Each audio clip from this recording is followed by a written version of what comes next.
गिनती 28। एक फिर यहोवा ने मूसा से कहा, 2 इस्राएलियों को यह आज्ञा सुना कि मेरा चढ़ावा अर्थात मुझे सुखदायक सुगंध देने वाला मेरा हव्यरूपी भोजन तुम लोग मेरे लिए उनके नियत समयों पर चढ़ाने के लिए स्मरण रखना। 3 और तू उनसे कह कि जो जो तुम्हें यहोवा के लिए चढ़ाना होगा वे ये हैं, अर्थात नित्य होमबलि के लिए 1-1 वर्ष के 2 निर्दोष भेड़ी के बच्चे प्रतिदिन चढ़ाया करे। 4 एक बच्चे को भोर को और दूसरे को गोधूली के समय चढ़ाना। 5 और भेड़ के बच्चे के पीछे 1/4 हीन कूट के निकाले हुए तेल से सने हुए एपा के 10वें अंश मैदे का अन्नबलि चढ़ाना। 6 ये नित्य होमबलि है जो सीने पर्वत पर यहोवा का सुखदायक सुगंध वाला हव्य होने के लिए ठहराया गया। 7 और उसका अर्घ प्रति एक भेड़ के बच्चे के संग 1/4 हीन हो मदिरा का यह अर्घ यहोवा के लिए पवित्र स्थान में देना। 8 और दूसरे बच्चे को गोधूली के समय चढ़ाना, अन्नबलि और अर्घ समेत भोर के होमबलि की नाई उसे यहोवा को सुखदायक सुगंध देने वाला हव्य करके चढ़ाना। 9 फिर विश्राम दिन को 2 निर्दोष भेड़ के 1 साल के नर बच्चे और अन्नबलि के लिए तेल से सना हुआ एपा का 2/10वां अंश मैदा अर्घ समेत चढ़ाना। 10 नित्य होमबलि और उसके अर्घ के अलावा प्रत्येक विश्राम दिन का यही होमबलि ठहरा है। 11 फिर अपने महीनों के आरंभ में प्रतिमास यहोवा के लिए होमबलि चढ़ाना, अर्थात 2 बछड़े, 1 मेढ़ा और 1-1 वर्ष के निर्दोष भेड़ के 7 बच्चे। 12 और बछड़े पीछे तेल से सना हुआ एपा का 3/10वां अंश मैदा और उस 1 मेढ़े के साथ तेल से सना हुआ एपा का 2/10वां अंश मैदा।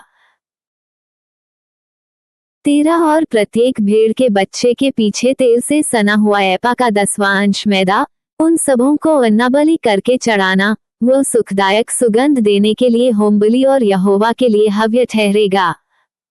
14 और उनके साथ ये अर्घ हो, अर्थात बछड़े पीछे आधहीन, मेढ़े के साथ तिहाईहीन और भेड़ के बच्चे पीछे चौथाईहीन दाखमधु दिया जाए। वर्ष के सब महीनों में से प्रति एक महीने का यही होमबलि ठहरे।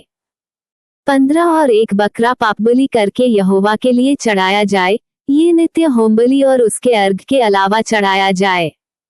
16 फिर पहले महीने के 14वें दिन को यहोवा का फसह हुआ करे। 17 और उसी महीने के 15वें दिन को परबल लगा करे, 7 दिन तक अखमीरी रोटी खाई जाए। 18 पहले दिन पवित्र सभा हो और उस दिन परिश्रम का कोई काम ना किया जाए। 19 उसमें तुम यहोवा के लिए हव्य अर्थात होमबलि चढ़ाना, 2 बछड़े, 1 मेढ़ा और 1-1 वर्ष के 7 भेड़ के बच्चे हों, ये सब निर्दोष हों। 20 और उनका अन्नबलि तेल से सने हुए मैदे का हो, बछड़े पीछे एपा का 3/10वां अंश और मेढ़े के 7 एपा का 2/10वां अंश मैदा हो। 21 और 7 भेड़ के बच्चों में से प्रति एक बच्चे पीछे एपा का 10वां अंश चढ़ाना। 22 और एक बकरा भी पापबलि करके चढ़ाना, जिससे तुम्हारे लिए प्रायश्चित हो। 23 भोर का होमबलि जो नित्य होमबलि ठहरा है, उसके अलावा इनको चढ़ाना। 24 इस रीति से तुम उन 7 दिनों में भी हव्य का भोजन चढ़ाना, जो यहोवा को सुखदायक सुगंध देने के लिए हो, ये नित्य होमबलि और उसके अर्घ के अलावा चढ़ाया जाए।